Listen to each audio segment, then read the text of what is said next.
میقات سے پہلے احرام پہن کر اگر مکروہ وقت نہ ہو تو 2 رکعت نفل احرام کے پڑھ کر دل میں عمرے کی نیت کر کے فوراً تلبیہ پڑھے اور نیت کرے کہ اے اللہ میں عمرے کی نیت کرتا ہوں، اس کو میرے لیے آسان فرما اور قبول فرما۔ پھر مرد بلند آواز سے اور عورتیں آہستہ آواز میں کثرت سے تلبیہ پڑھتے ہوئے جب مسجد حرام پہنچے تو اس ترتیب کے مطابق عمرہ ادا کرے۔ طواف شروع کرنے سے پہلے 4 کام کرنے ہیں۔ پہلا کام کہ طواف شروع کرنے سے پہلے تلبیہ پڑھنا بند کر دے۔ دوسرا استباء یعنی صرف دوران طواف مرد اپنی چادر کو سیدھی طرف کی بغل سے نکال کر الٹے کندھے پر ڈال کر سیدھا کندھا کھول دے۔ تیسرا کام حجر اسود کے بالکل سامنے آنے سے پہلے بیت اللہ کی طرف رخ کر کے دل میں طواف کی نیت کرے۔ کوئی بھی نیت کرتے وقت الفاظ کہنا ضروری نہیں، دل کا ارادہ کافی ہے۔ طواف باوضو کرنا واجب ہے۔ اور چوتھا کام جو ہے وہ حجر اسود کے بالکل سامنے آ کر استقبال کرے، یعنی دونوں ہتھیلیوں کا رخ بیت اللہ کی طرف کر کے مرد کانوں تک اور عورتیں نماز کی طرح ہاتھ اٹھا کر بسم اللہ اللہ اکبر لا الہ الا اللہ وللہ الحمد والصلاة والسلام علی رسول اللہ اللہم ایمانا بکا وتصدیقا بکتابکا وسنت نبیکا صلی اللہ علیہ وسلم پڑھے۔ پھر ہاتھ چھوڑ کر استلام کا اشارہ کرے۔ استلام یعنی اپنی دونوں ہتھیلیوں سے حجر اسود کی طرف اشارہ کرتے ہوئے اللہ اکبر لا الہ الا اللہ وللہ الحمد پڑھ کر ہتھیلیوں کو چومے۔ پھر طواف شروع کرے۔ طواف شروع کر کے 4 کام کرنے ہیں۔ پہلا کام صرف طواف کے پہلے 3 چکروں میں مرد حضرات رمل کریں، یعنی کندھے ہلاتے ہوئے چھوٹے چھوٹے قدموں سے سینہ تان کر چلے۔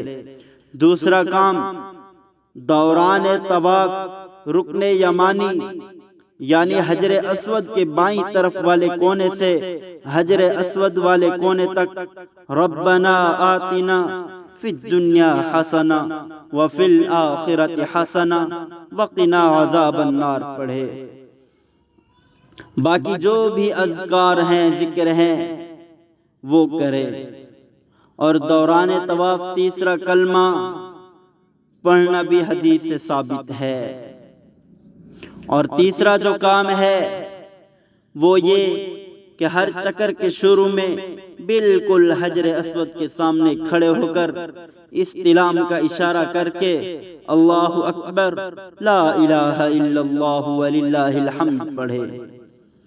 اور چوتھا کام یہ ہے کہ دوران طواف خانہ کعبہ کی طرف نہ مکمل رخ کرے، نہ پیٹھ کرے اور نہ ہی خانہ کعبہ کی طرف دیکھے۔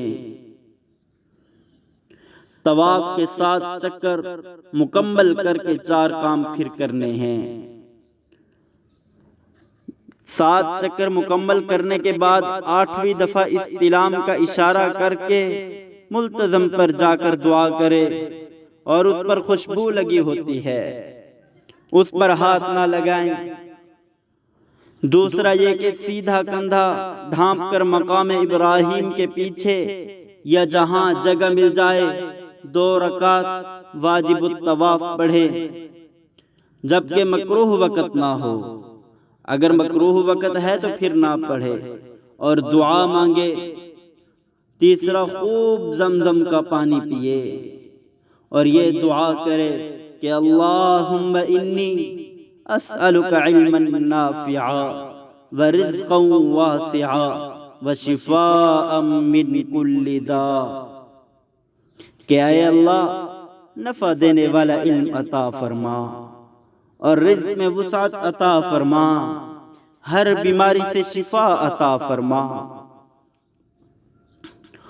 اور صفا کی طرف جانے سے پہلے حجر اسود کے سامنے آ کر 9ویں مرتبہ استلام کا اشارہ کر کے اللہ اکبر لا الہ الا اللہ وللہ الحمد پڑھے۔ پھر اس کے بعد صفا کی طرف جا کر 4 کام کرنے ہیں۔ باب صفا سے یعنی جیسے سہولت ہو صفا کی طرف جائے، صفا پر 1/3 چڑھائی چڑھ کر خانہ کعبہ کی طرف رخ کر کے خوب دعائیں مانگے، اور سعی یعنی صفا مروہ کے 7 چکر ان کے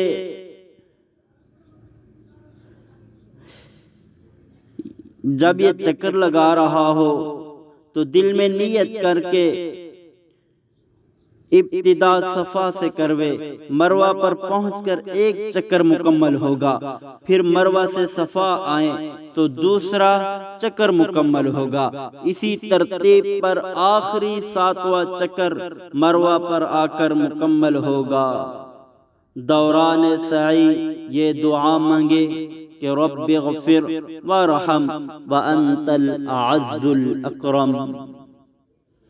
صفا مروہ کی سعی کے دوران صرف مرد حضرات گرین لائٹوں کے نیچے تیز قدموں سے جھپٹتے ہوئے چلے اور عورتیں عام ترتیب پر چلیں، اور اگر چاہیں تو مسجد میں جا کر 2 رکعت نفل پڑھیں۔ صفا مروہ مسجد کی حدود سے باہر ہے، یہاں 2 نفل نہ پڑھے جائیں۔ اور آخری بات کہ مرد و عورت چوتھائی سر کے بال انگلی کے 1 پور جتنا کٹوائیں، یہ واجب ہے۔ مرد و عورت چوتھائی سر کے بال انگلی کے 1 پورے جتنا کٹوائیں، یہ واجب ہے، اور مردوں کا گنجا ہونا افضل ہے۔ اور عورتوں کے بارے میں احتیاط یہ ہے کہ عورتیں بال چھوٹے بڑے ہونے کی وجہ سے بالوں کی 3 چوٹیاں بنا کر 3 چوٹیوں کے آخر سے انگلی کے 1 پور جتنا کاٹ لیں تو پھر یہ مکمل ہو جائے گا۔ عمرے کے جو فرض ہیں احرام، طواف، واجبات، صفا مروہ کی سعی اور حلق یا قصر ہے۔